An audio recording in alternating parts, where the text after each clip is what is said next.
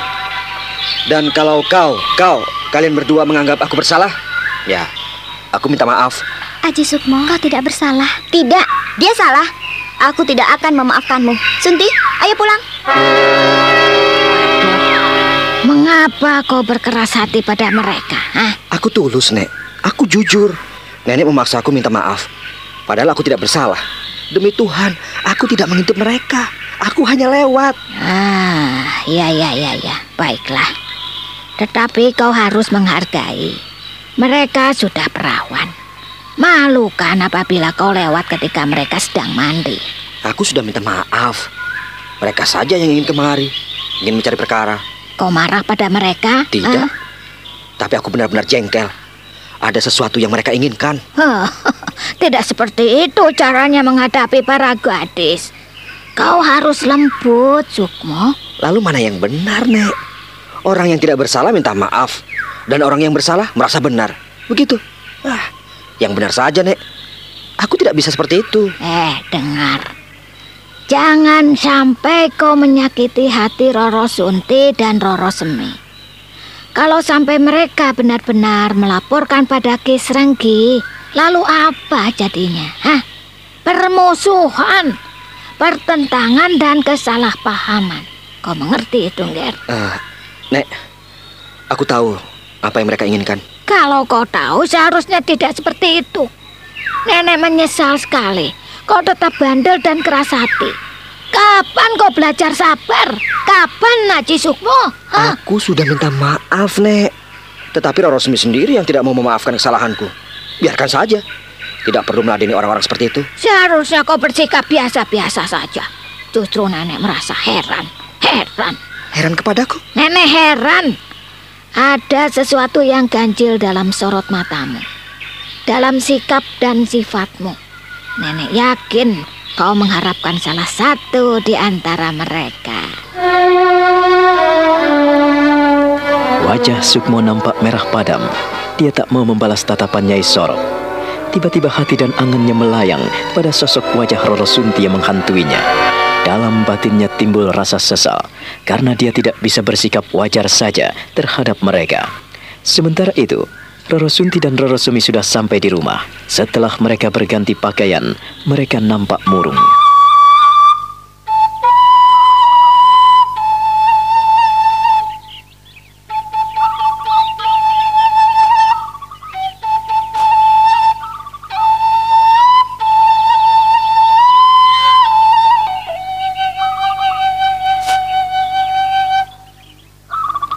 Mengapa kau sekeras itu, Semi? Mengapa kau tidak mendukungku, Sunti? Kau ini tidak adil. Seharusnya kau mendukungku. Tidak kompak. Aku jadi serba salah, Semi. Aku kan sudah agak baik pada Sukmo. Kau mengajak ke rumah Nyai Sorok. Katanya mau berkenalan. Malah ngajak berantem. Mana yang benar? Mana yang bisa ku pegang? Aku jadi tidak bisa berbuat apa-apa. Kalau kau kompak, jadinya pasti tidak seperti ini. Mau berkawan jadi bermusuhan. Itu salahmu sendiri. Kok menyalahkan aku? Kau yang tidak bisa kuajak kerjasama. Kalau kau sepakat menuduh dia mengintip, klop, kita bisa menjebaknya. Kau sih malah memojokkan aku. Maafkan aku.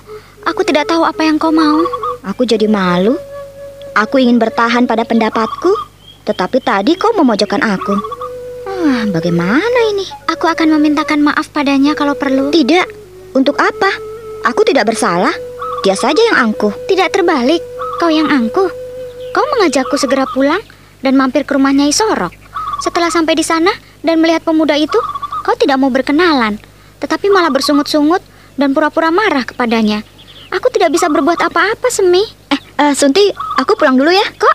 Kenapa buru-buru? Kau berjanji menemaniku sampai bapak pulang. Semi, maafkan aku. Tapi ku minta kau jangan pulang dulu. Aku akan pulang saja. Paling tidak lama lagi paman pulang. Kau marah padaku? Tidak, aku tidak marah. Kalau tidak marah, kau harus mendengarkan aku. Kau jangan pulang ya. Aku harus pulang. Aku tidak bisa tidur di sini terus-menerus. Tapi, bukankah kau telah berjanji kalau akan menemaniku sampai bapak pulang? Kau jangan ingkar janji, Semi. Sunti, izinkanlah aku pulang. Tidak apa-apa kan? Kalau kau pulang, lalu aku dengan siapa? Aku sendirian, Roro Semi. Kumohon kau tetap di sini. Temanilah aku. Nanti kau akan kukasih kalung yang bagus. Tidak, aku tidak menginginkan apa-apa. Aku hanya menginginkan pulang. Kalau kau pulang, lebih baik aku ikut saja ke rumahmu. Ikut aku? Iya, lebih baik aku ikut ke rumahmu daripada aku tinggal seorang diri di sini. Lagi pula bapakku tidak memikirkanku. Jangan, Sunti.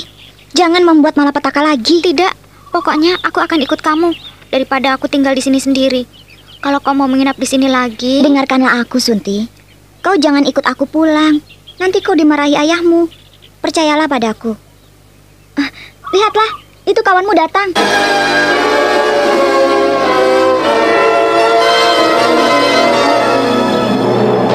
Ketika Roro Semi akan pulang meninggalkan Roro Sunti, dari kejauhan datanglah seorang gadis yang berlari-lari kecil menghampiri Roro Semi dan Roro Sunti. Hati Roro Sunti agak terhibur dan dia melepaskan pegangannya pada Roro Semi.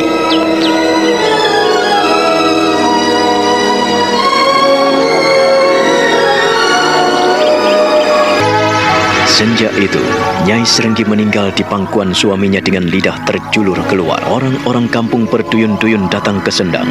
Mereka menuduh Ki Serenggi sebagai pembunuh istrinya.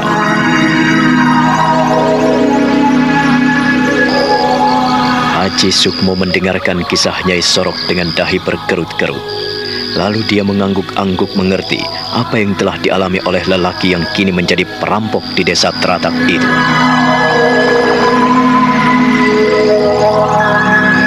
Lalu, apa yang dilakukan oleh orang-orang kampung itu, Nek? Mereka datang beramai-ramai ke rumahnya Ki Serenggi. Ada yang ke Sendang, ada pula yang hanya menonton. Ki Serenggi tidak bisa melakukan apa-apa. Karena orang-orang yang telah marah tidak bisa lagi membendung gejolak hati yang telah membludak selama ini. Ki Serenggi memang seorang perampok ulung yang sulit dikalahkan, Sukmo. Hingga ia tak meninggalkan pekerjaan itu, Nek? Iya. Kejadian di Sendang Telon itu sungguh mengerikan. Ki Serenggi membunuh istrinya.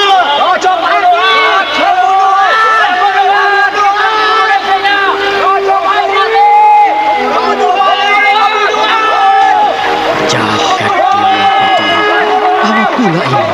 Apa pula ini?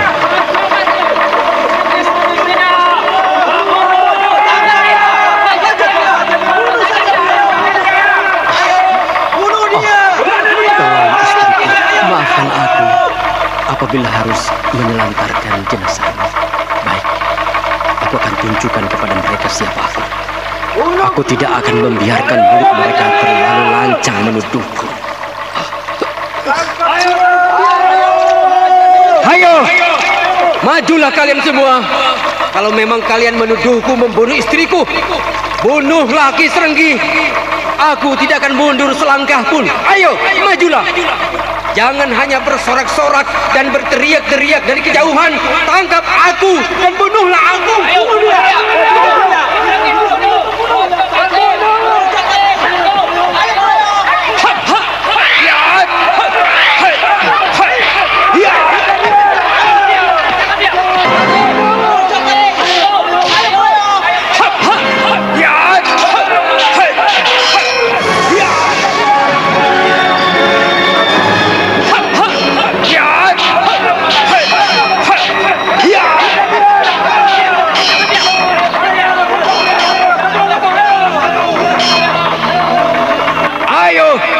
Majulah kalian semua.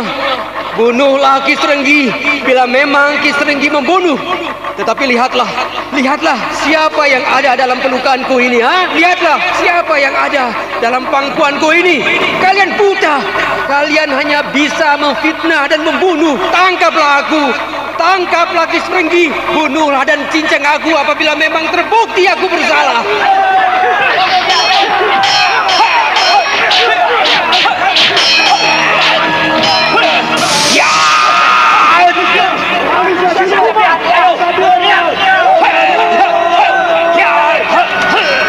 Dengan meneropong jenazah istrinya, Ki Srenggi berusaha untuk melindungi dirinya. Berkali-kali senjata tajam mencercah dan mencincangnya. Namun senjata-senjata tajam itu tak mempan pada kulit tubuhnya. Seakan-akan tubuhnya kebal terhadap segala sesuatu yang dihunjamkan padanya.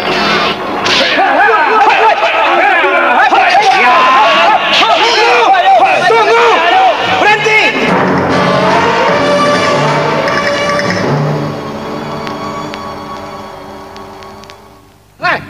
Apa yang kalian lakukan? Apa yang kalian lakukan? Berhenti semua! Minggir! Ayo minggir! Oh, Ki Srenggi, apa yang terjadi? Orang-orangmu menuduh diriku sebagai pembunuh. Tetapi tidak cukup bukti untuk menuduh Ki Srenggi sebagai pembunuh. Perhatikanlah, Ki. Siapa yang ada dalam pondonganku ini? Perhatikanlah. Ki Srenggi. Nyai. Oh, Kembang Telon. Mengapa bisa terjadi seperti ini? Apa yang terjadi, Ki? Pak Lurah, aku tidak bisa menceritakan kepadamu. Bertanyalah pada mereka yang sok menuduh dan sok memfitnah. Tanyakan sendiri pada mereka. Mengapa mereka membawa senjata tajam dan menghunus pedang untuk mengusirku, untuk membunuhku? Mereka ingin menyingkirkan aku karena aku dituduh sebagai pembunuh, Ki. Tapi ada apa dengan istrimu, Ki? Lidahnya menjulur panjang seperti itu, matanya mendelik. Pak Lurah, aku menghargaimu sebagai seorang pemimpin. Tangkaplah aku agar mereka puas. Ikatlah aku. Tetapi aku tidak rela apabila mereka menyia-nyiakan jenazah istriku. Aku berduka cita, Pak Lurah. Bukannya mereka tolong, tetapi mereka hendak membunuhku. Itukah tindakan manusia-manusia beradab? Aku tidak mengerti apa yang mereka inginkan. Ki Srenggi, kau harus jelaskan duduk perkaranya. Kalau tidak, mana mungkin aku bisa melakukan sesuatu untukmu, Ki? Sekarang tangkaplah aku, Pak Lurah. Silakan kau berpihak pada rakyatmu. Tetapi ingatlah, karena mereka telah membunuh orang yang ada dalam pelukanku ini, maka aku tidak akan menghentikan. Aku tidak akan membiarkan orang-orangmu menjadi hakim atas diriku. Oh, tenanglah, Ki. Tenang. Kita urus baik-baik. Kita urus baik-baik. Kendalikan dirimu, Ki. Aku tidak akan membiarkan orang yang sewenang-wenang menuduhku.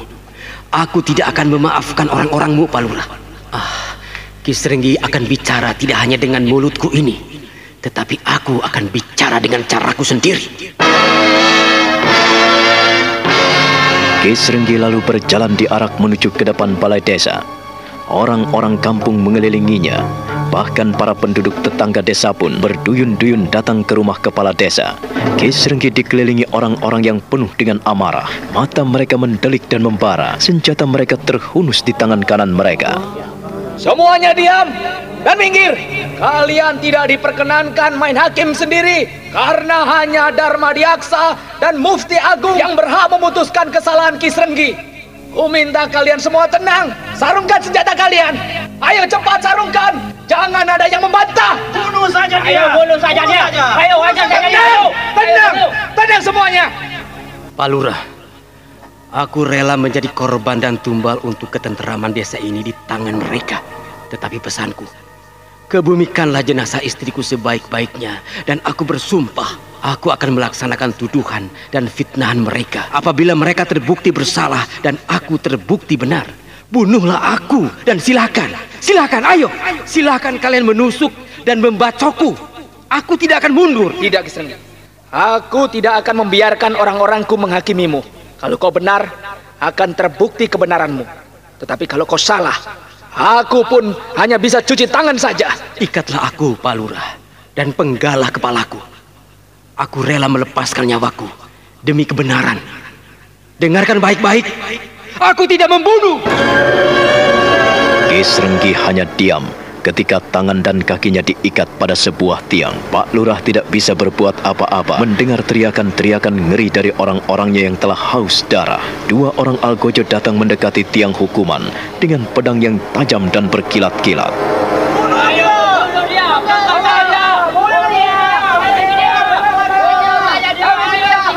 Tenang, tenang. Dengarkanlah. Demi Yang Maha Kuasa, kalau Ki Srenggi ternyata kebenarannya, maka ia tidak akan pernah mati. Seandainya mati dengan kepala terpenggal, maka darahnya akan berbau harum. Tetapi ia sendiri telah bersumpah Kalau kalian ternyata salah, maka ia akan memegang janjinya. Ia akan memegang tuduhan kalian bahwa ia akan menjadi pembunuh.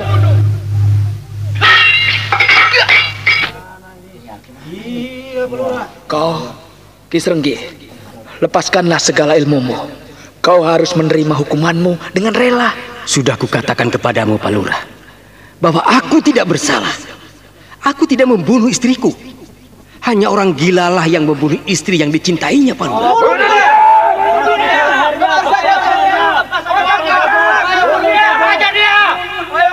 Algojo, jangan ragu-ragu menebaskan pedang kalian.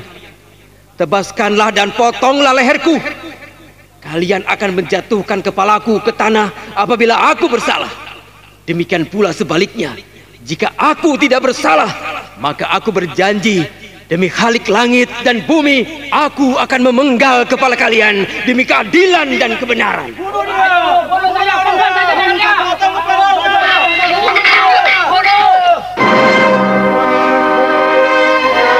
Orang-orang terbelalak lebar, mulut mereka pun menganga dan tidak bisa berbuat apa-apa ketika Kisrenggi benar-benar tidak mempan oleh senjata tajam. Dua tebasan pedang yang amat tajam dan mengerikan itu tak sedikit pun mampu mengoyakkan kulitnya. Algojo, Algojo, sekali lagi ku beri kesempatan untuk menebas batang leherku, atau pilihlah bagian tubuhku yang terlunak. Apabila memang aku bersalah, maka pedang kalian yang tajam dan besar itu akan mencabik-cabik tubuhku. Tetapi kalian semua pun perlu tahu, kalau Kisrenggi tidak bersalah, maka kepala kalian akan menggelinding di tanah, dan selamanya Kisrenggi akan menjadi perampok dan pembunuh.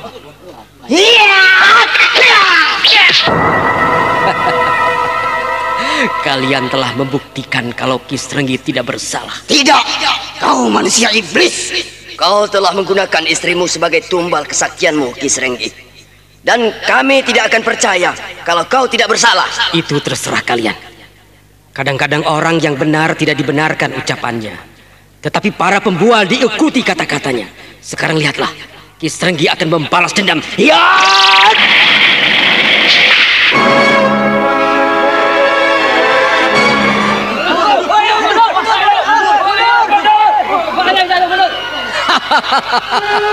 Kisrenggi tidak bersalah dan kalian semua menjadi saksinya. Kisrenggi tidak akan pernah berbohong pada siapapun juga. Kisrenggi mengangkat tangannya ke angkasa dan tali temali yang mengikatnya telah runtuh dan hancur berantakan. Bahkan tiang besar yang dipakai untuk mengikatnya pun hancur. Dua Algojo mundur beberapa tindak. Para penonton mundur dengan mata terbelalak dan mulut ternganga. Mereka gentar melihat Kisrenggi menatap dengan tatapan dingin. Kalau perlu kalian semua boleh mengeroyokku, karena kalian telah menghakimiku sebagai pembunuh. Sekarang akan kubuktikan kata-kata kalian bahwa Kisrenggi benar-benar pembunuh. Kami akan membunuhmu, Kisrenggi. Kamu sebagai tumbal kesaktianmu, sehingga kau bisa melakukan apa saja yang kau inginkan, Kisrenggi. Mulut kalian lancang dan suka menghakimi sesamamu, dan aku akan membuktikan pada kalian.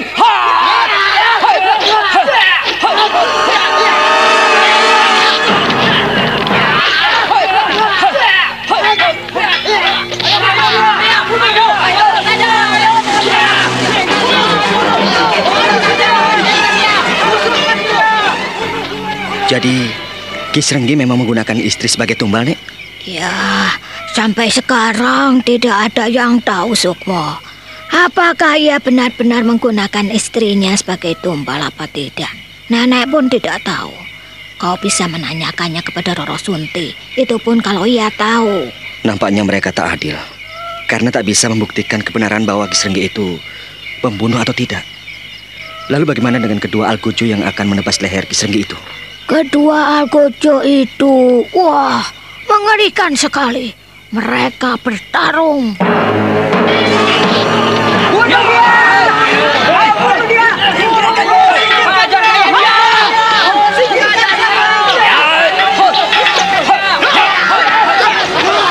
Kisrenggi mengamuk bagaikan kesetanan.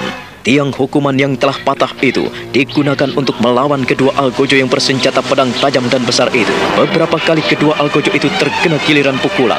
Tiang yang sebesar paha manusia itu beberapa kali menghajar lutut, paha, dan pinggul algojo itu. Dan pada suatu ketika, kedua pedang itu berbenturan, ingin memotong leher Ki Srenggi. Tetapi dengan lincah Ki Srenggi melompat dan menyabetkan tiang itu.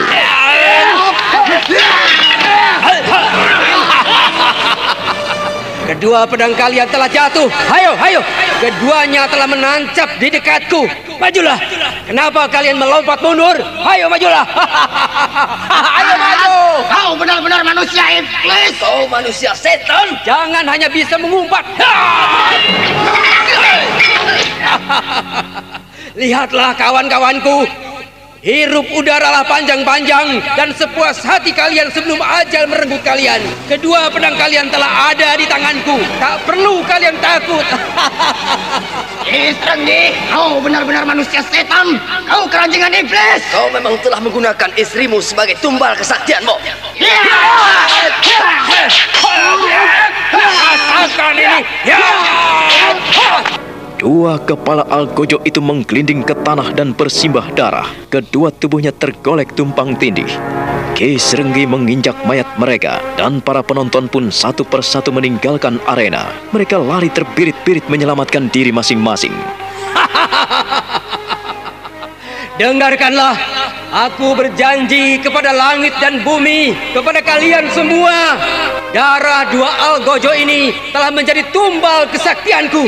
Aku akan menjaga desa Teratak ini agar aman dan tenteram. Dan aku akan menjadi pembunuh bagi orang-orang yang merintangi niatku.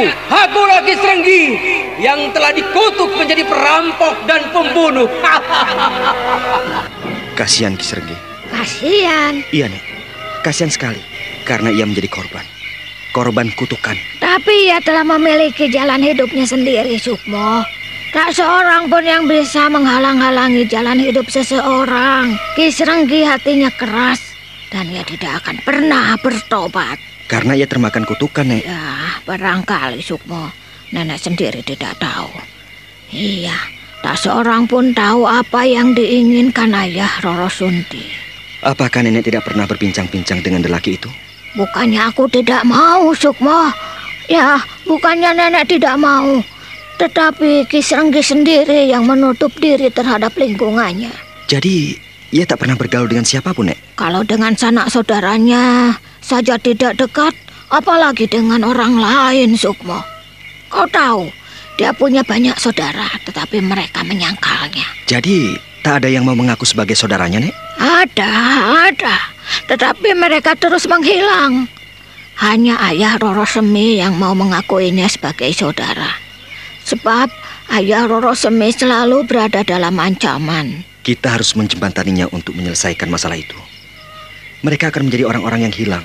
Tapi siapapun tidak akan mampu mengingatkan Ki Srenggi, Sukmo. Bagaimana kalau aku mencobanya, Nek?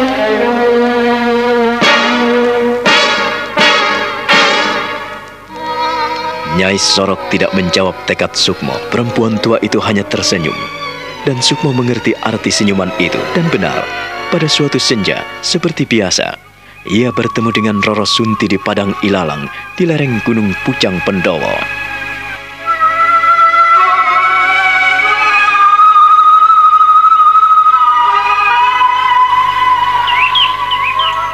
Roro Sunti. Ada apa, Kakang Sukmo? Kenapa kau tertawa, Kakang? Hatiku terasa dingin sekali saat kau memanggilku Kakang. Kalau begitu tidak jadi. Aku tidak mau memanggilmu Kakang lagi. Sunti. Aku senang sekali kau memanggilku Kakang.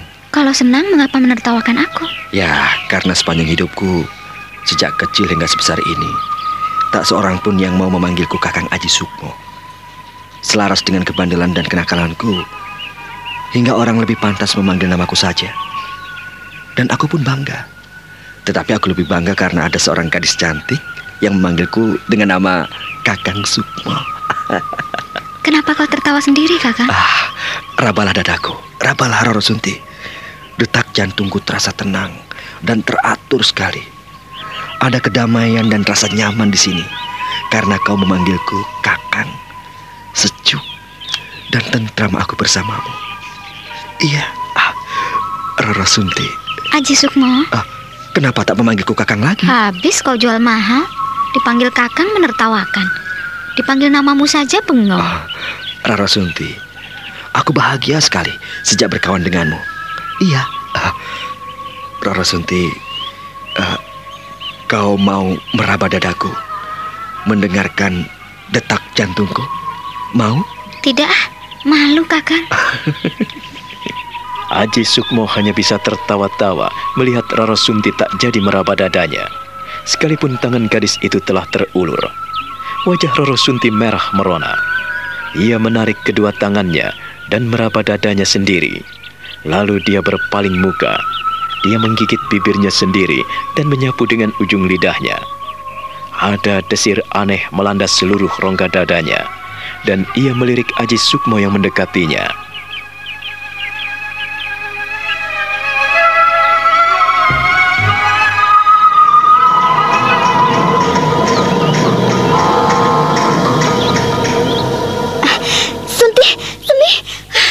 Ada apa, Siri? Ada apa? Mengapa kau berlari-lari? Sunti, lebih baik kau tinggalkan rumahmu cepat. Tinggalkan rumahmu. Tinggalkan rumahku. Ada apa, Siri? Ada apa? Iya, katakan pada kami. Ada apa, Siri? Ada apa? Pokoknya, tinggalkan rumahmu. Cepat. Ini bahaya. Ada apa? Ada apa? Ada apa, Siri? Mengapa aku harus meninggalkan rumahku? Ada apa? Orang-orang kampung ini akan menghancurkan rumahmu. Ayahmu di rumah atau tidak, Sunti?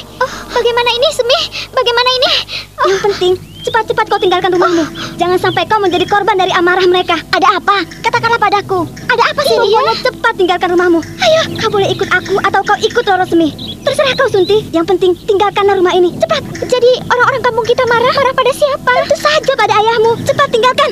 Jangan sampai mereka ikut menjarahmu. Hancurkan! Hancurkan!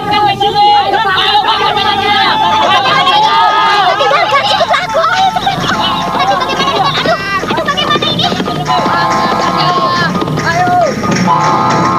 Orang-orang desa Teratak yang akan membakar rumah Kisrenggi itu tiba-tiba berhenti di tengah jalan ketika melihat seorang yang menunggang kuda dengan kencang menghampiri mereka. Ayo, majulah kalian semua. Siapa yang ingin maju atau majulah kalian beramai-ramai? Siapa yang akan membakar rumahku? Ayo, katakan, katakan. Bagaimana ini? Ayo, maju saja, maju. Ayo, sikat saja dia. Bunuh saja, bakar saja rumahnya.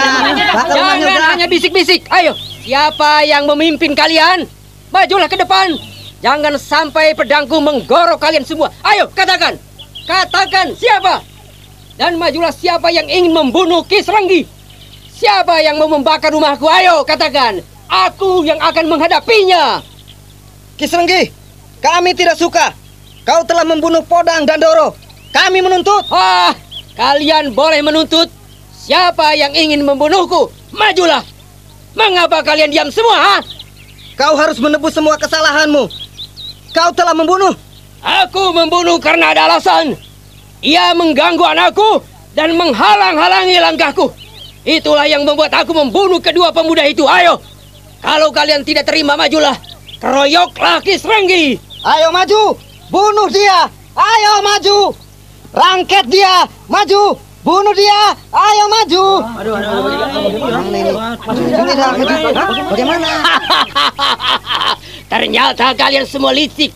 Dan kawan-kawanmu tidak ada yang berani maju. Atau kau ingin mewakili kawan-kawanmu? Majulah kalau berani. Aku jijik melihatmu, Kisrenggi. Pekerjaanmu hanya merampok dan membunuh orang. Aku akan membunuhmu. Bagus, bagus sekali. Ternyata kau berani. Berani menunjukkan taringmu. Bagus. Kalian semua akan menjadi saksi. Pimpinan kalian mudah-mudahan bisa menjadi tumbal dari kekacauan di sini. Ketahuilah, aku tidak akan membiarkan siapa saja yang mengganggu ketentramanku. Dan aku tidak segan-segan memotong leher kalian semua apabila kalian tetap menggangguku. Iya, akulah yang akan menjadi tumbalnya Kisrenggi. Tumbal kebiadaban dan kemurkaanmu. Bagus sekali. Ternyata kau punya nyali juga. Majulah. Ya. Majulah, jangan ragu-ragu Kisanak. Hadapilah aku. Kalau kau sudah mencabut pedang, rasanya tidak adil jika aku tidak mencabut golokku. Ayo, majulah.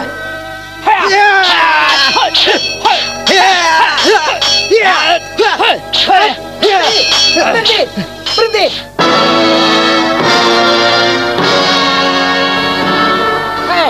Mengapa kalian berkelahi?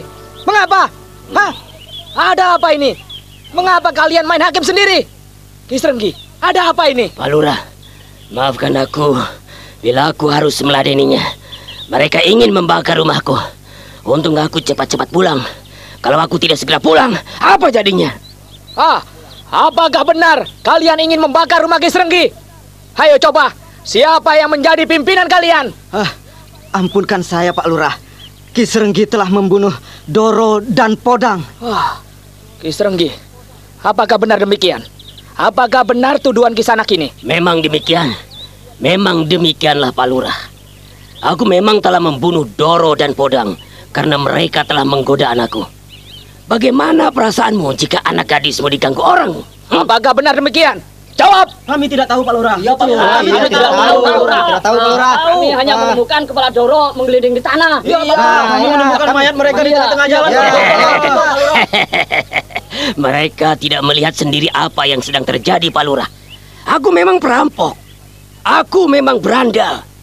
Tetapi aku punya perhitungan. Aku menghunus golokku tidak sembarang menghunusnya. Aku membunuh orang karena ada alasannya. Maafkan aku apabila aku sempat membuat kerusuhan di sini. Tetapi aku tidak akan memulainya bila tidak diajari. Ku minta kalian semua bubar. Bubar dan kembali ke rumah masing-masing. Ayo bubar. Ayo bubar. Bubar. Kisrenggi, Bagaimana Pak Lurah? kumohon pengertianmu.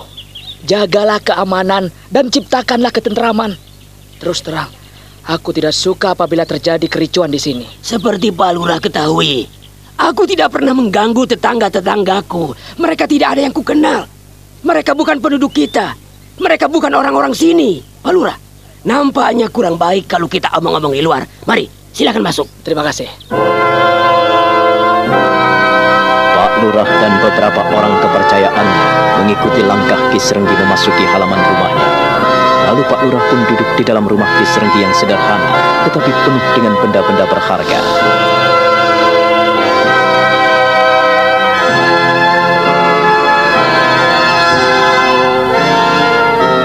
Silakan duduk Pak Lurah. Iya, terima kasih. Seperti pernah saya bilang pada Pak Lurah, saya tidak akan pernah mengganggu tetanggaku. Warga Teratak ini aman karena ada aku dan ada anak buahku. Kami menjaga keamanan di sini. Tetapi aku tidak tahu mengapa banyak orang yang menghasut dan membenciku. Ini upeti untuk kas desa. Ini bagian yang baru saja saya dapatkan Pak Lurah. Terima kasih Kisrenggi. Terimalah untuk kesejahteraan rakyat Teratak dan sekitarnya. Baru saja saya pulang dari Mataram dan mendapatkan hasil yang lumayan. Itu khusus untuk Pak Lurah. Lalu bagaimana dengan dua orang yang meninggal di tengah jalan itu Kisrenggi? Aku berulang kali memperingatkan mereka, Pak Lurah. Mereka itu pemuda-pemuda tolol. Kalau menginginkan anakku, mbok ya datang ke rumah, bertandang baik-baik. Apakah aku menolaknya? Tentu saja tidak, Pak Lurah. Sebetulnya bagaimana peristiwa yang sesungguhnya? Terus terang saja, aku marah karena anakku diganggunya. Kalau begitu, sudah setimpal dengan perbuatan mereka. Setimpal dengan perbuatan mereka yang kurang ajar dan ingin mencemarkan nama baik anakku. Akan mencemarkan nama baik penduduk di Teratak ini. Aku memang tidak segan-segan menghunus golokku apabila ada orang-orang yang kurang ajar dan tidak tahu tata krama, Pak Lurah. Iya. Aku mengerti perasaanmu, Kisrenggi. Lalu di mana anakmu? Aku tidak melihatnya. Sunti, Roro Sunti, kemarin dulu. Roro Sunti. Waduh, sebentar Pak Lurah, biar ku cari di belakang.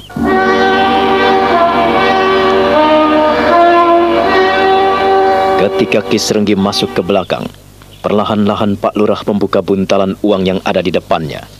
Matanya terbelalak ketika melihat buntalan itu. Uang emas. Sebuntal uang emas terletak di meja. Matanya berkilat-kilat dan bibirnya tersungging. Orang-orang kepercayaannya mencuri pandang melihat ke atas meja kayu itu.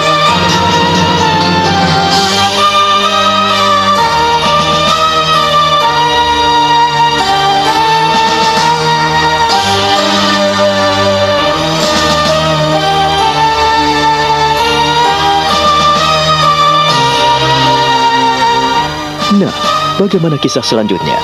Saudara pendengar, silahkan menunggu seri berikutnya dalam serial Wahyu Astabrata ini. Sampai jumpa.